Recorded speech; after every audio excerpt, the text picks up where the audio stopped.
Caríssimos alunos dos primeiros anos de filosofia, sou o professor Amaury e hoje nós vamos começar o nosso ano letivo com a disciplina de filosofia dos primeiros anos. Para vocês, a disciplina de filosofia é uma disciplina nova,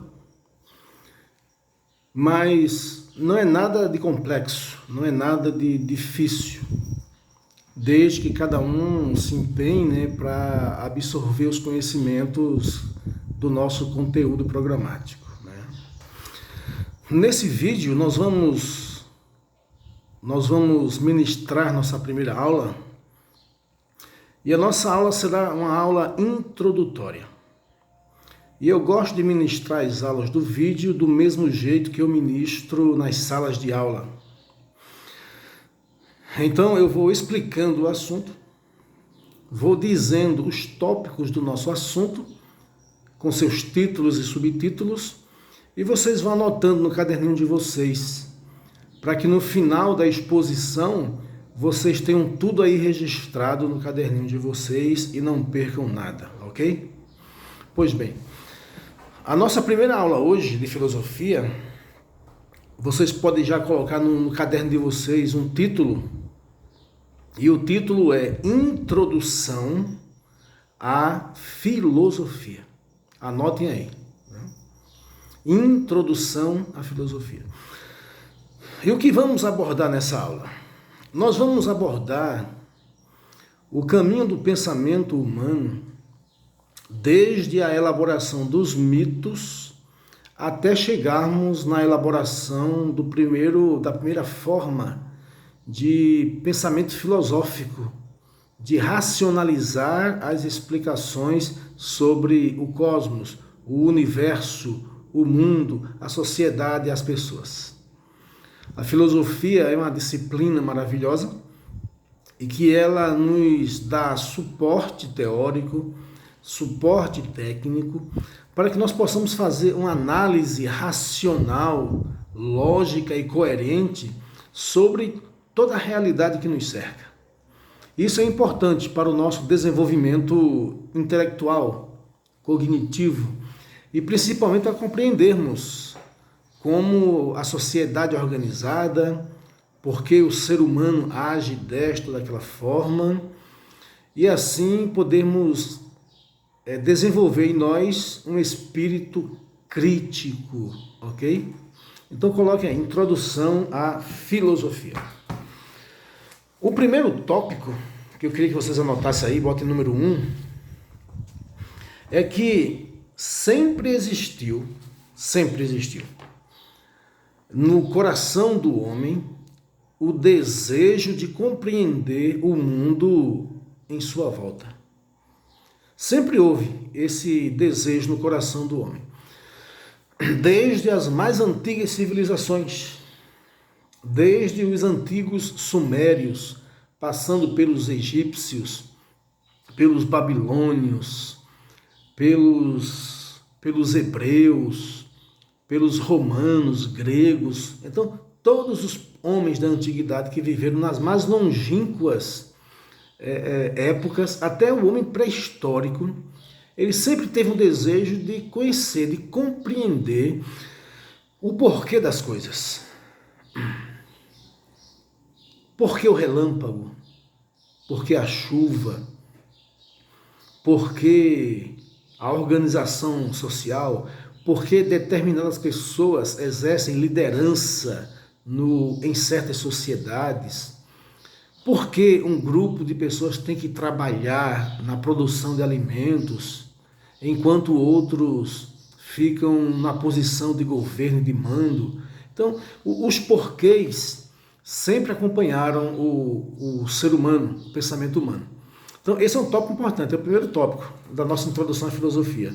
Sempre houve no coração dos homens, nas mais longínquas eras, o desejo de conhecer o mundo à sua volta. Isso é muito importante. Ainda hoje é assim.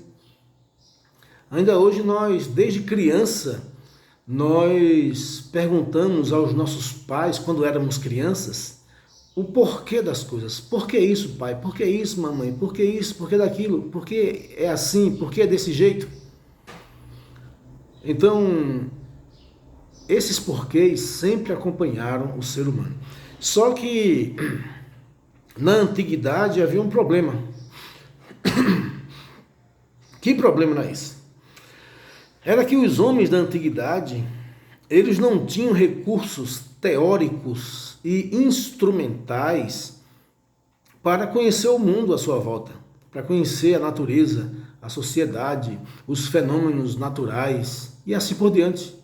Então eles não tinham recursos teóricos. O que são recursos teóricos? São teorias para explicar certos fenômenos. Vamos imaginar que hoje, se alguém quer explicar o porquê de certos comportamentos humanos, então nós vamos apelar para as teorias da psicologia.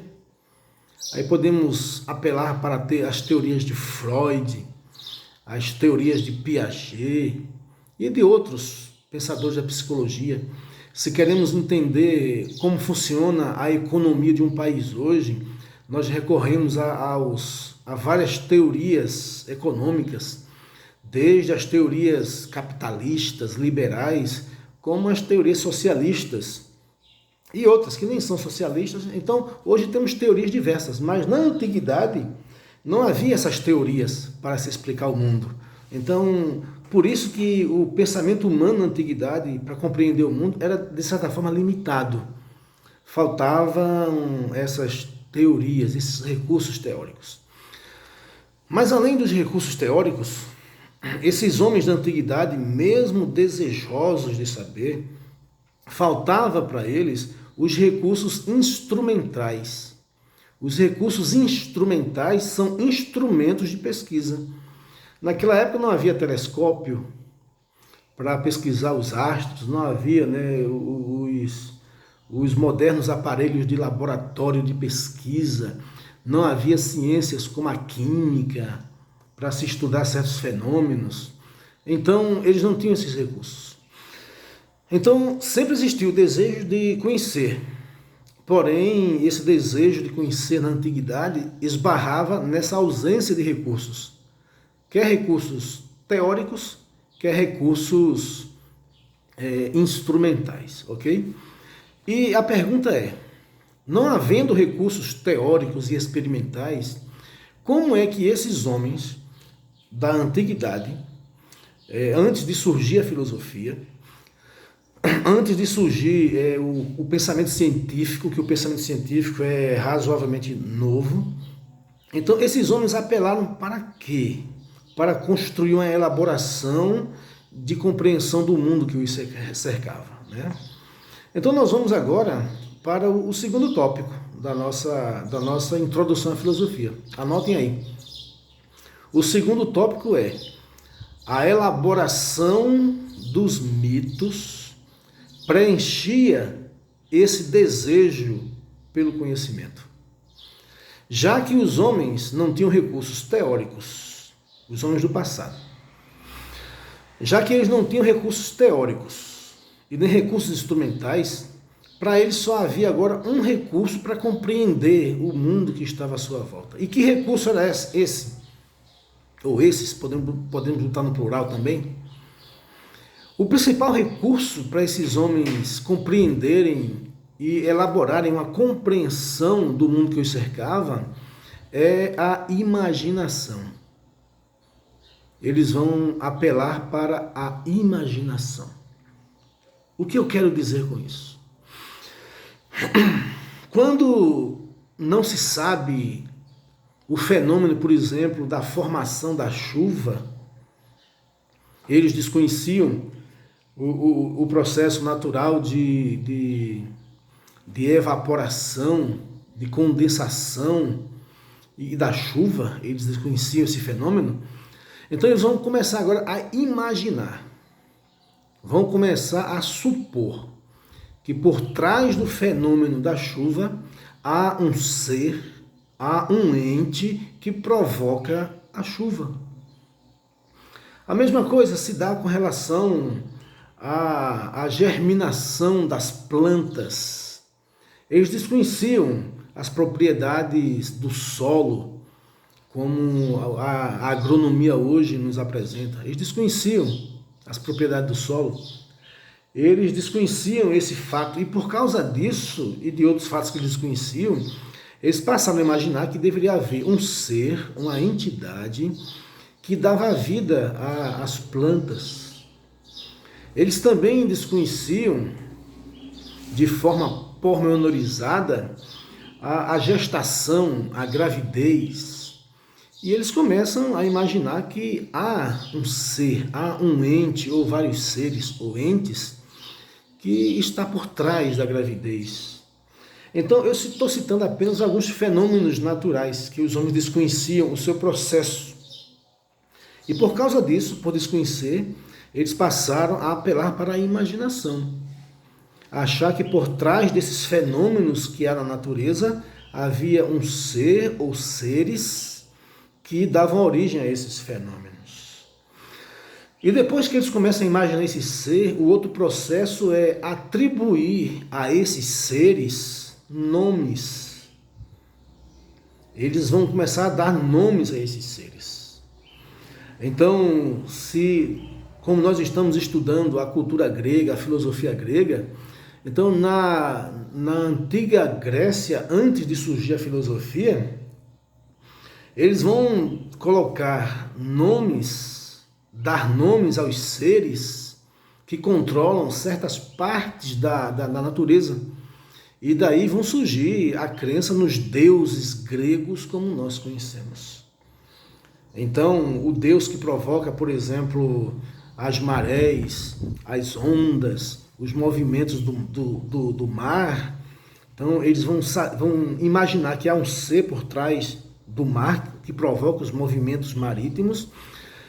E a esse ser, eles vão dar o nome de Poseidon, ou Poseidon, né?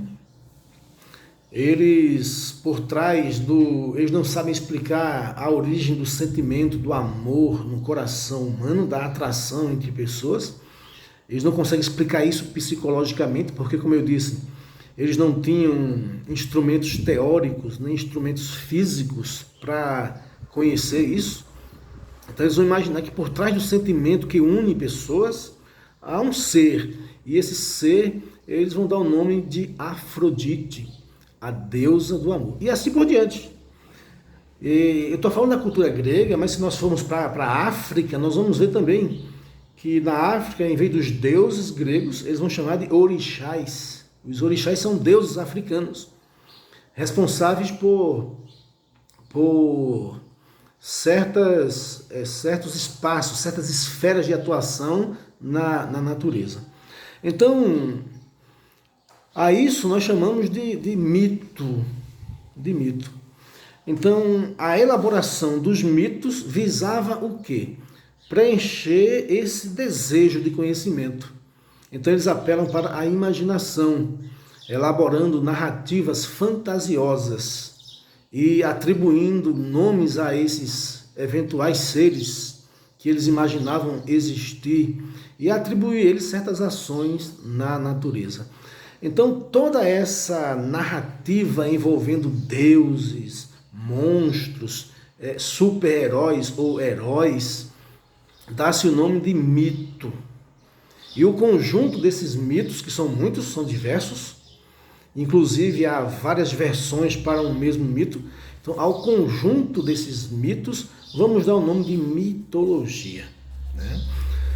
Então, o que são os mitos, ou como nós podemos definir um mito? Anotem aí. Mito é uma narrativa fantasiosa. É uma narrativa. A pessoa narra, a pessoa fala. E é uma fala fantasiosa. Você imagina, você cria uma história. Para quê? Para tentar compreender o funcionamento do cosmos, o funcionamento do universo. Então os mitos surgem com esse sentido, com o sentido de dar uma explicação sobre a natureza, sobre o universo, sobre a sociedade, sobre os sentimentos humanos, sobre tudo que envolve o universo físico, o universo humano. Então o mito surge com esse propósito, viu? O terceiro ponto, o terceiro tópico que eu quero passar para vocês nessa introdução à filosofia é que, anotem aí, terceiro tópico, somente entre os séculos 7 e 6 antes de Cristo é que as explicações racionais terão sua origem. Então, durante séculos, os gregos vão compreender o mundo, o universo, o cosmos, a sociedade, a partir das narrativas mitológicas. E nós vamos ter vários tipos de narrativas mitológicas, que eu até deixei de falar no segundo tópico. Os mitos, nós temos várias obras clássicas da literatura antiga, que fala sobre os mitos antigos, né? E havia um poeta grego chamado Homero, onde ele escreveu 2 livros, né? A Ilíada e a Odisseia, onde ele fala desses deuses. E também há outros autores gregos também.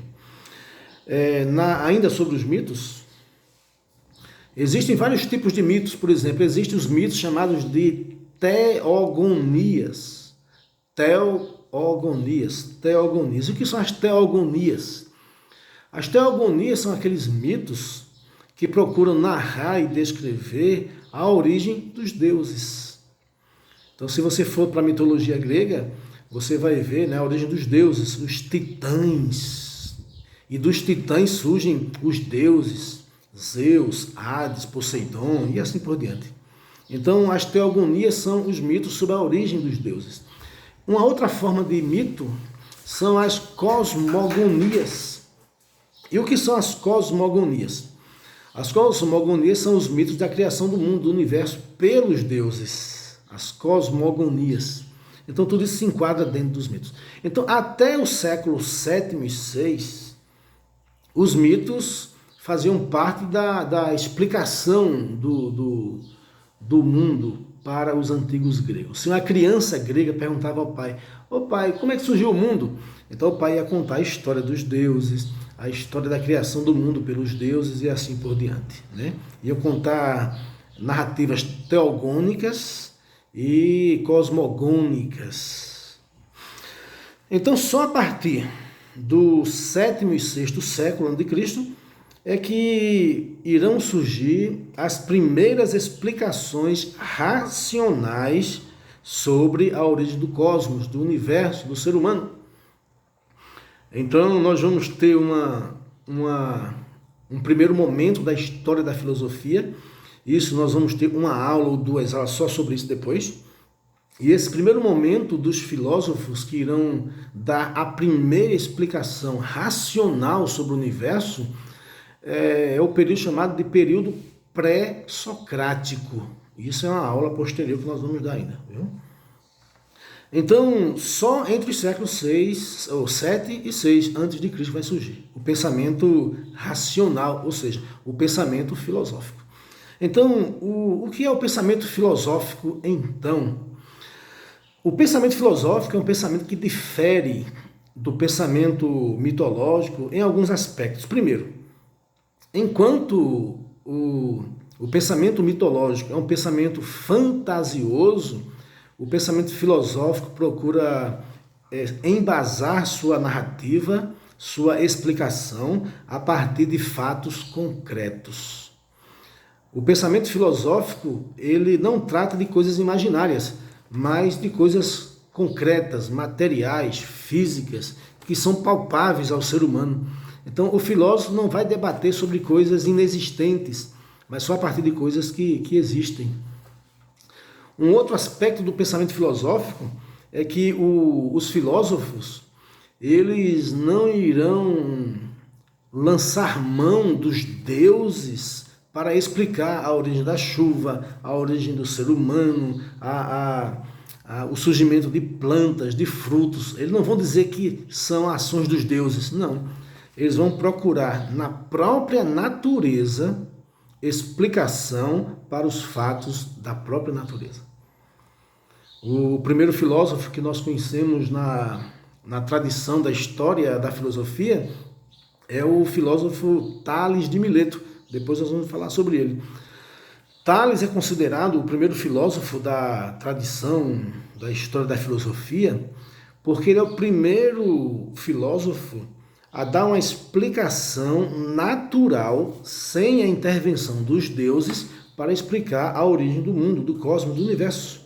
Ele é o primeiro homem a explicar o mundo, a explicar a origem das coisas, sem lançar mão dos deuses. Ele vai se afastar dessa explicação mitológica e dar uma explicação puramente racional, lógica e coerente com a realidade, né? Então, só a partir dos 6º e 7º século antes de Cristo é que irá surgir o pensamento filosófico, né? O quarto tópico que eu quero, nessa aula introdutória, comentar com vocês é o sentido da palavra filosofia, que é a nossa disciplina. Nós vamos estudar filosofia no primeiro, no segundo e no terceiro ano, né? São 3 anos nós estudando filosofia, temas sobre filosofia, temas sobre a história da filosofia, né? Então o quarto tópico é, anotem aí, o sentido etimológico da palavra filosofia. Quando eu digo o sentido etimológico da palavra filosofia, o que eu quero dizer com isso? O sentido etimológico, essa expressão etimológica, quer dizer o significado da raiz dessa palavra. Essa palavra, na sua raiz, no seu sentido primeiro, no seu sentido original, o que significa filosofia? Filosofia é a junção de 2 palavras gregas, né? É a palavra philos, ou filéu, nós geralmente usamos filos, mais sofia, 2 palavrinhas. Filos mais sofia é igual a filosofia. No seu sentido etimológico, essa palavra significa o quê? A palavra filos, ou filéu, significa amigo ou amizade. Filos ou filéu significa amigo ou amizade. E a palavra sofia significa sabedoria, mas também pode significar conhecimento. Então, juntando esses 2 significados, amizade ou amigo, com sabedoria ou conhecimento, o que temos de sentido etimológico da palavra filosofia? Em seu sentido etimológico, a filosofia significa amizade pelo saber. Uma pessoa que se torna amigo do saber, amigo do conhecimento. Então, o que é uma pessoa que tem amizade pelo conhecimento, que gosta do conhecimento? É um indivíduo que procura estudar, compreender as coisas racionalmente.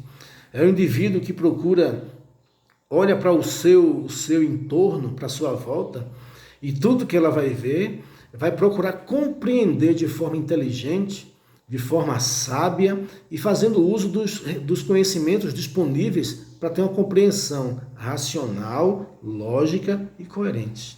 Então, esse é o sentido etimológico da raiz da palavra. Filosofia, filos, mas sofia quer dizer amigo do saber ou amizade pelo saber ou pelo conhecimento, ok? O quinto tópico que eu quero compartilhar com vocês é o sentido prático da palavra filosofia. Na prática, o que significa filosofia? Na prática, no meu dia a dia, o que é filosofia? Então, no seu sentido prático, que é o tópico 5, filosofia é uma atitude de vida. É uma postura de vida. É uma forma de você viver e encarar o mundo e a realidade. Então, no seu sentido prático, uma pessoa que se deixa conduzir pelos princípios da filosofia é uma pessoa que, em primeiro lugar, não aceita de forma passiva nenhuma forma de conhecimento. O que é aceitar de forma passiva? É você ouvir uma notícia, é você ouvir uma informação sobre algo e aceitar aquilo naturalmente, sem fazer uma análise prévia. Você aceitar e receber aquilo como verdadeiro sem antes fazer uma análise racional sobre aquilo. Então, o filósofo, ele não faz isso. Ele escuta com educação, ele escuta com respeito, mas antes de ele acreditar ou rejeitar o que ele está escutando, está lendo ou está vendo, ele faz uma análise racional.